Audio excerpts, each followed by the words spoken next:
First of all, afternoon, Pat, how you doing? I'm good. Thank you for joining us on the channel again. How was your weekend? Ooh, very quiet. Nice and relaxing. Um, Anthony Joshua took on Robert Helenius on Saturday at the O2. What did you make of the fight? Do you know what? With such a change of an opponent and who he was getting ready for and how it was built up for him fighting Dylan White, I thought he did okay, really. Totally opposite style, very awkward. People can say what they want, but boxing's about a mental. So for time and time and time in camp, you're getting real mindset for one person. Yeah, and that's what it is. And then all of a sudden it changed. And he's, fair enough, it was difficult for him. He was awkward. He was tall. He was big. So I think the finish was great. He set it up nice. He was patient. So yeah. I mean, like you said, more often than not, when there's a last minute change of opponent, that fight tends to be tricky because you're training for a different fighter, different style. And you can see in the earlier round, Joshua was struggling to break through Robert's defense. In the seventh round, he did a jab with a right punch over the top. What did you make of the move? Because he did try it in the earlier, I think it was the second round, it didn't come off. I think he was making it a bit too obvious the early round, and again, it was all because of change of opponent. He probably wasn't going to do this with Dylan White. He probably would have waited back a little bit, stuck behind the jab, and probably caught Dylan White coming in. Elenis was a bit different. He wasn't really pressing. He was pressing, but he was so tall and he's got a good reach. He was able to catch Joshua a lot with the jab and offset him, but it didn't put him off. He stuck to a game plan, and he found what he was looking for in the end. And to me, that's what makes a good fighter, really, because just because something's not working, it doesn't mean you can't do it. It means do it better. Yeah, and I think he got a bit close, touch with the jab, and then touched downstairs and then set it up nice. In the heavyweight division, a lot of people want to see, knockouts, but they don't know. Like a lot of these people that want to see, they don't know that knocking people out is an art in itself. And you can hear a lot of boos ringing around the arena.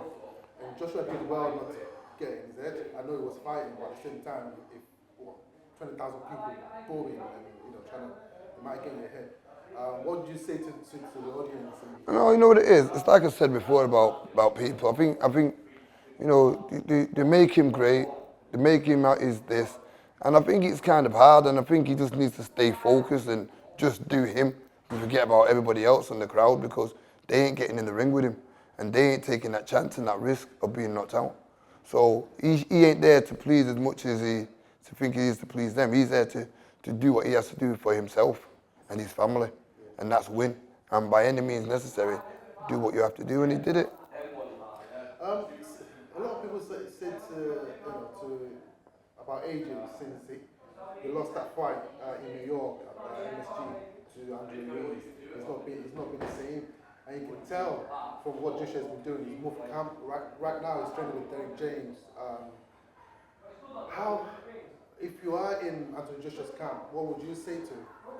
I think he's got to get used to gelling with his trainer first, because not every great trainer can make a fighter into what they think they can, because it's a mindset. And if that mindset isn't right, no matter what that trainer's saying, he ain't going to do it. It's about taking risk. And if a fighter's not prepared to take risk, you know what I mean? And it's hard for that trainer to say he can, because he's not had Joshua for like 10 years. So, I mean, it's all, at least with the kids that I have, I've had them for, so they're programmed to how I want to be programmed. So, I mean, and we've got that trust thing, and that's what it's all about. It's about gelling. So it's in so many ways, it's kind of hard for Joshua. It's a bit like with Eubanks, isn't it? Going over to Crawford's trainer with such a short time. So, there's always pressure on Joshua, but like I said, Joshua just needs to think about doing him. He's done well. Will he do well with Wilder? I think so. Looking at that fight, people say, oh, well.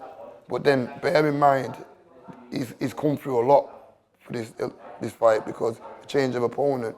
And I think he's still done well, because I think that opponent could have given a lot of heavyweights hell. It was his opportunity, and he's thinking, if I beat Joshua, exactly. So fighters like that can be dangerous, like Ruiz was. Ruiz was kind of like a late substitute. Exactly. And look what happened. You're right there, Do you know what I mean? So people are not looking at that. Hey, hang on a minute.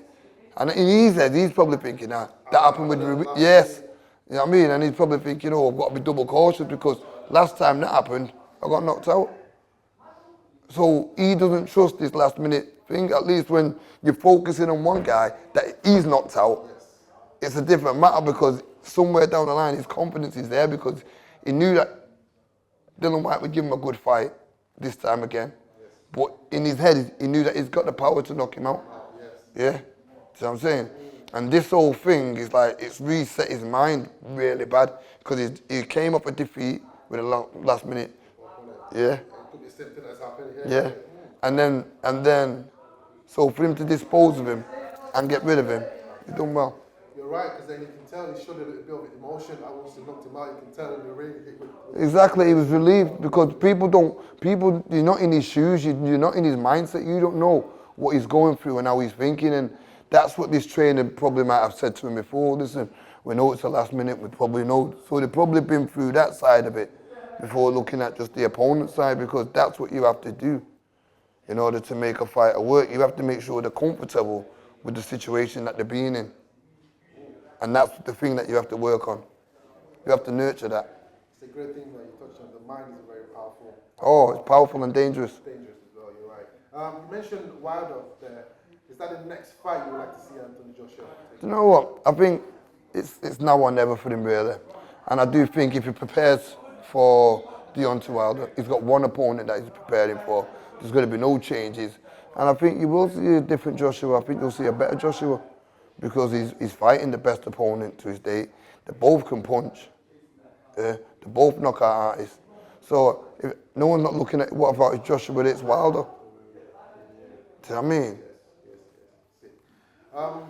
Yeah, thank you very much, Pat. Where have you go for the rest of the day? I know you just finished training in the labs here. No, back to the office now. I've got these two shows, 23rd of September in Swansea, and I got the 2nd of September in Manchester. So back to the drawing board.